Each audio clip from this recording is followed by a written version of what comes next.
At this point, we now call Vice President-elect Sara Duterte for the administration of Oath of Office.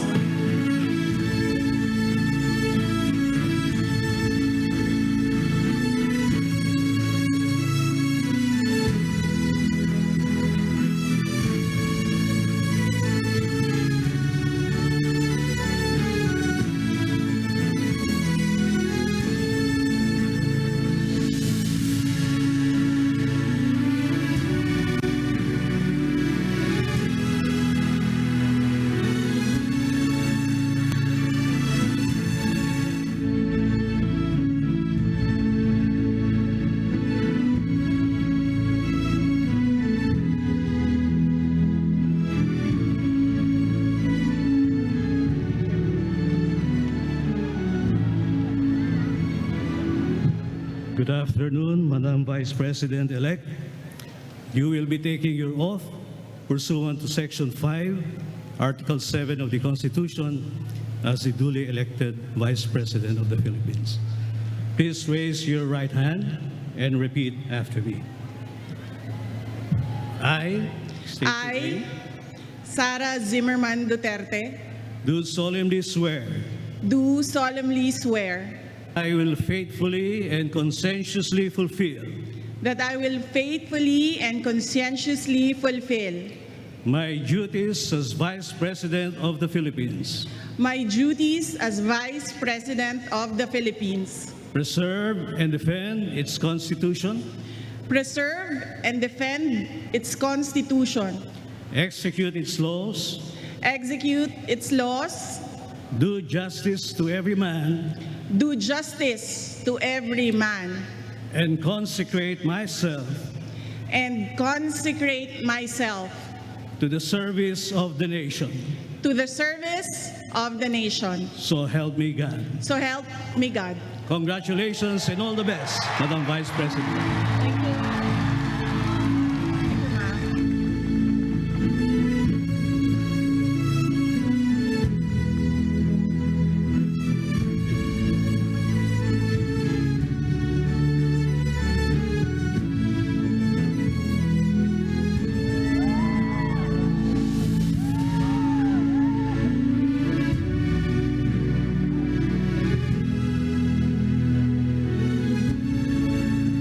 Thank you, ma'am.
gentlemen, the 15th Vice President of the Republic of the Philippines, Vice President-elect Sara Zimmerman Duterte.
Assalamualaikum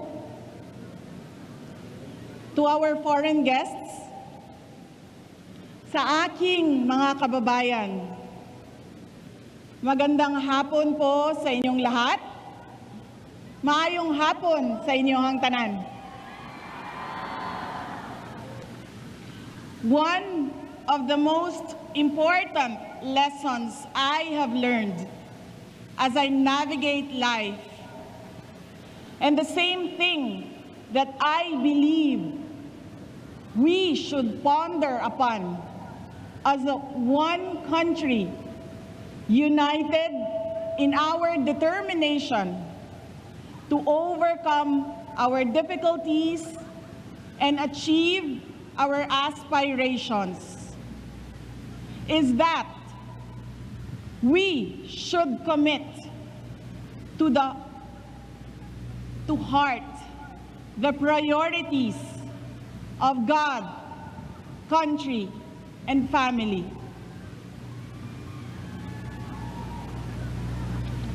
My life is a testament to the power of a God whom we know by many names. My younger self was consumed by a dream to become a doctor.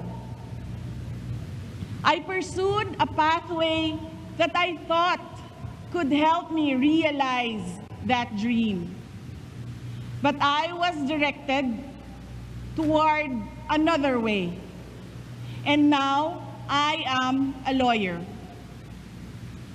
When I committed myself to governance and public service, I was also determined to finish 3 consecutive terms as mayor. That will not happen anymore. I am now the Vice President-elect.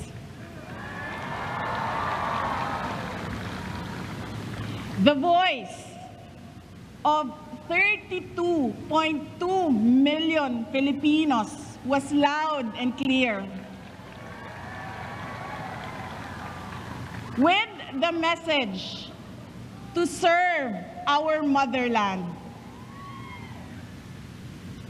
And this message has been reiterated in my oath to consecrate myself to the service of the nation. There is a God whose will transcends the desires of our hearts, one whose will directs us to the way that we might not have imagined, but a way that consecrates ourselves every day to help our fellow men overcome the difficulties they face in their lives, to change lives, to save lives. If you all take a moment to listen to the call to serve and decide to heed the call, in the same way that many are already devoting their lives as hardworking farmers and fisherfolk that ensure that there is food on our tables, dedicated health workers who help the sick, brave soldiers who fight for our country, honest and fair entrepreneurs who support our economy, patient school teachers that guide our children. I believe the country will be heading towards a future of hope, security, strength, stability, and progress. Today, we celebrate the life and works of our national hero, Dr. Jose Rizal. May his memory light up the fire within us to become patriots.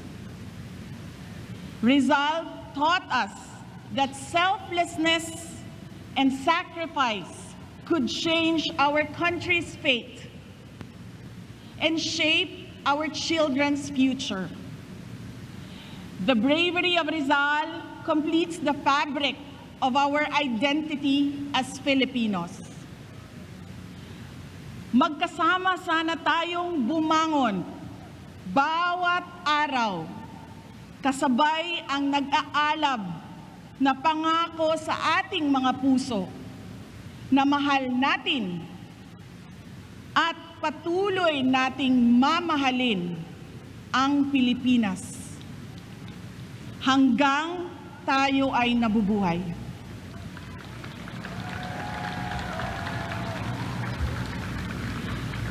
Let us show our love for our country by taking care of our families and communities despite the unending challenges that come their way. Today is Father's Day. This is a time for families. But you are here with me. Daghang salamat sa inyong pagtambong ug pagkuyog kanako niining adlaw. Happy Father's Day to all the fathers who make sure that another person is given the best of everything. Today, our children are facing a very complex future, one that is rife with conflicts and uncertainties.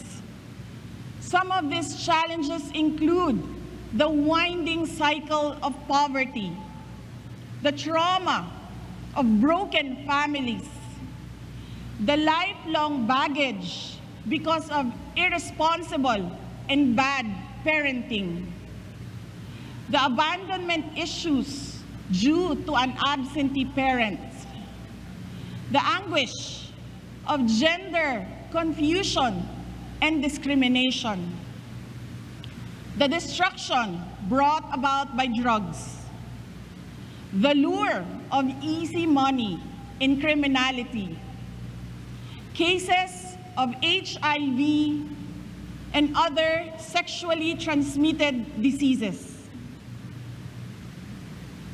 the failure to identify and speak up against different kinds of abuses, the life-altering effects of teenage pregnancy, the detrimental effects of illiteracy, the emotional injury of bullying, unstable mental wellness, recruitment to support terrorism, misinformation in the internet. The list could be endless. A strong, loving, happy family sets down all the basic foundations essential in the development and growth of a child. At home, parents have the duty to teach children the values of integrity, discipline, respect, and compassion for others. And we should never forget that it is the duty of each Filipino family to emphasize that education begins at home. Atong isilsil sa ilang alimpatakan nga ang maayong pamatasan, edukasyon, ug pagpaningkamot maoy magdala kanila palayo sa kinabuhi nga puno og kalisod, padulong sa maayong kinabuhi nga ilang ginahandom. We should not, as we cannot afford to squander the future of our children. The days ahead may be full of challenges that call for us to be more united as a nation. But let me reiterate this. We can never go wrong if we are a people dedicated to honoring the will of God, to serving our country and our fellow men, and protecting the integrity of our families and the future of our children. Ako po si Inday Sara, a proud Davaoeña, very proud, a proud Mindanaon. Hindi ako ang pinakamagaling o pinakamatalinong tao sa Pilipinas at sa mundo. Ngunit walang makakatalo sa tibay ng puso ko bilang isang Pilipino. Mabuhay ang Pilipinas! Daghang salamat.